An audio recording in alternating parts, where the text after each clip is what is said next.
Hello guys, welcome to the Bomber's Notebook episode 5, I believe this is, or 4, I'm not sure entirely, but hey guys, it's the Dongo Bomber. I keep forgetting to say that, but yes, I'm the Dongo Bomber, this is the Bomber's Notebook, because I am the Bomber, and it's my notebook, you know? So, yeah, here we go, we have another week, and we have another set of questions, a lot of Zelda questions this week, a lot less, random questions, so I hope you guys enjoy, and let's go ahead and get started.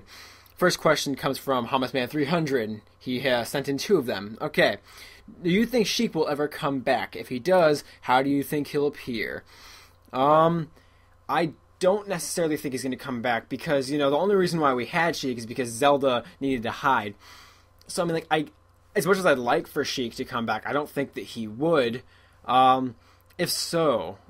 If he, or maybe it could even be because I think Zelda disguised herself as Sheik because he was supposed to be like a Sheikah from. I think he's supposed to be. I don't know. She could have just completely made up the person Sheik. But if he was supposed to be an old guy, maybe what if we had a Zelda game taking place back when the Sheikahs were a prominent race? That would be cool. Seeing Sheik then, you know. In fact, I think that's the most likely way we'd see Sheik is if we saw more than just one Sheikah, which is Impa. I think that'd be really cool having a Zelda game take place back then.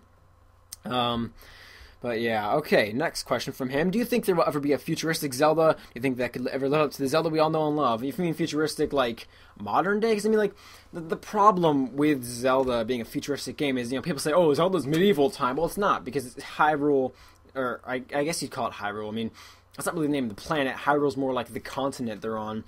But, whatever planet it's not Earth. It's a different place entirely, So I guess, the closest you can think of it is modern day Zelda, but then you don't know what modern day would be like for their world. Like Star Wars, it says a long time ago, but it's in a galaxy far, far away. So even though they're advanced in some ways to our culture, it's a completely different thing. So I'd say, but okay, just for the sake of the question, futuristic with as in like laser guns and stuff like that, robots, all these fancy things. I think it could work out. And you could have Link could still have a sword like Trunks from Dragon Ball Z. That'd be really cool. He's got he comes from a futuristic society, but he comes back with this sword, like a broadsword. So I think that'd be really cool. I think it would be interesting, but I don't think that Nintendo would do that personally. I think they would. They're going to stick with the same idea that Zelda has now, but that would be interesting. Okay, this next question comes from Garrett. Why did the Kokiri become the Koroks, and were they always plants and we just didn't know it? The way species evolve in Wind Waker is always debatable. No one really knows for sure how. But the way I see it, maybe like,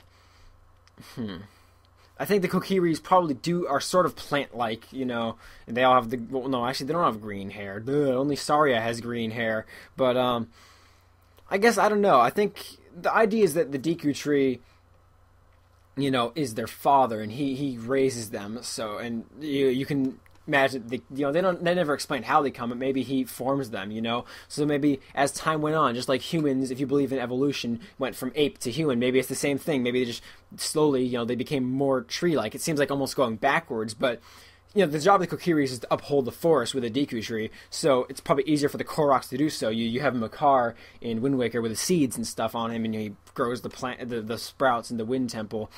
So I think it's probably just an evolution thing. I mean, although species don't really evolve over 100 years, unless there's a drastic change. Maybe something about the water did it. They're more cultivated like plants. That's my best guess is that it's just evolution. Okay, this next question comes from Link8150. What became of the Gerudo tribe? Did any of them, other than Ganondorf, survive? Did they die from the flood or other means? He's referring to Wind Waker. I know this because he told me in the Skype. Let's see. Did they die from the flood? I'm gonna say that they probably just either disbanded, because the Gerudo it's not really a race. They are Hylian, I think, but they're just a tribe, and they call themselves the Gerudos. It's almost like how Indians or Native Americans, technically they're not even native to America, but they're not actually like Indian. It's just like a name for the tribe that's developed. I mean, maybe the reason why they're called Gerudos is because it's Gerudo Desert is where they live. So maybe that's why they're called the Gerudo tribe, because it just makes sense. They're not actually I think they're Hylians, but they although actually they are. It might be a different. Never mind. I guess they are different because they have the whole thing with how the man is only born every 100 years. So that's the explanation. They're all women. They're gonna. No, I'm kidding. I'm not sexist. But no, I think they probably just well, the Gerudo Desert, I guess Lake Hylia does sort of flow by it. The river going in. I don't really know. I mean, they probably just died off. You're asking me questions I don't know the answer to. So I'm gonna say they probably died off. Or maybe the killing of Ganondorf. No, but then Ganondorf comes back, so that's a moot point there. I was gonna say maybe the killing of Ganondorf, ended the cycle, but no. All right, so that's kind of an answer, but I don't really know the answer to it. So tell me what you guys think in the comments, as well as asking me a question. Okay, so here's one from Guitar Shank, who works at the website. All right, if you could choose anywhere in the Zelda universe, where would I live? Ordon Village from Twilight Princess, definitely. I love that place. Okay, that's one choice. I do really like that. I said definitely, but there's some other cool places. Yeah, I guess Ordon Village is my first thing, because when I first played Twilight Princess, which was my first 3D Zelda game, and my second Zelda game ever, my first was Zelda 2, but I was just, we got it, I think it was on a Thursday, we got it. No, it was on a Friday. It was on a Friday. We got Twilight Princess, and I only played it for like 10 minutes. I played past the first goat part, and then I woke up the next morning at like 5 a.m. like I used to do. This is back in 2006, so I was in the 6th grade. And I just started playing the game, and I was just so engrossed, if that's the right word, in the world. And I just loved Ordon Village. I love the opening sequence of Twilight Princess to this day. Some people say it's slow and it drags on, but I like, getting the baby, the cradle, and the fishing rod. Even though it's slow, it's just I fell in love with that game from the start because of Ordon Village. So I guess that's where I'd pick to live. Okay, these next two questions come from M. Have. What are we at for time? All right, we got to hurry this up. Okay, after you defeat the Earth Temple, a Rito named Kogali mysteriously leaves Dragon River's Islands. What do you think happens to him? I don't remember this actually, because I didn't really ask around. I'm LPing the game right now. I didn't really ask around and find out about him leaving. So I don't know. I guess they're mailmen, so I guess he's just going to deliver mail.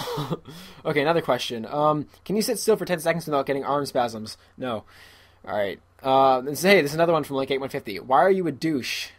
All right, this next question comes from Cram. What do you think about bringing extinct species back to life? What he's talking about is like recently scientists have made discoveries that they can like bring back. I don't really know everything about it, but I can bring back extinct, like the woolly mammoth, for example.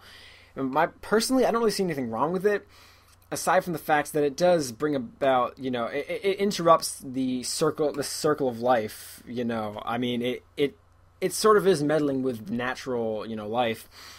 But at the same time, some species go extinct because of meddling with, I'm trying to think of a good example. I don't know, but some species... Okay, people say that polar bears are going extinct. I don't know the truth in that. I think it's probably a lot of it's made up by PETA. I mean, I don't know everything, but like, that could be due to, sometimes man-made excuses, have species go extinct. Like, I know that...